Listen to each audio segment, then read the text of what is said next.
ഇളകിമറിയുന്ന കടലുപോലുള്ള മനസ്സിനെയാണ് നാം ഇത്രയും നാൾ പിടിച്ചുകെട്ടി മെരുക്കിയെടുത്തത്. ജീവിതത്തിലേക്ക് വീണ്ടും ഇറങ്ങിത്തിരിക്കുമ്പോൾ മനസ്സിൻ്റെ വിശുദ്ധി നഷ്ടപ്പെട്ടു പോകുമോ എന്ന ആദി സ്വാഭാവികമാണ്.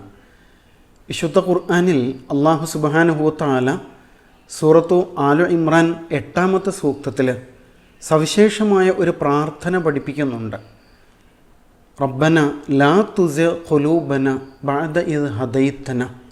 നാഥ, ഞങ്ങളുടെ ഹൃദയങ്ങളെ നീ വക്രതയിൽ അകപ്പെടുത്തരുതേ.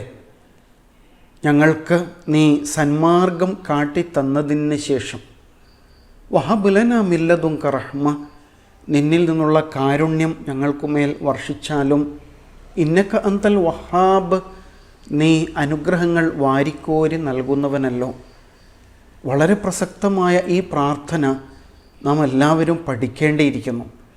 മനസ്സിൻ്റെ വിശുദ്ധി കളഞ്ഞു പോകാതെ ജാഗ്രതയോടെ നിലനിർത്തുവാനുള്ള ഏറ്റവും നല്ല ഒരു മന്ത്രമാണത്. റസൂൽ സല്ലല്ലാഹു അലൈഹി വസല്ലം അനുബന്ധമായിട്ട് മറ്റൊരു പ്രാർത്ഥന കൂടി പഠിപ്പിക്കുന്നുണ്ട്. യാ മുഖല്ലിബൽ ഖുലൂബ്, ഹൃദയങ്ങളെ മാറ്റിമറിക്കുന്നവനെ, സബ്ബിത് ഖൽബി അലാ ദീനിക്, എൻ്റെ ഹൃദയത്തെ നിൻ്റെ ദീനിൽ നീ ഉറപ്പിച്ചു നിർത്തണമേ എന്ന പ്രാർത്ഥനയാണത്.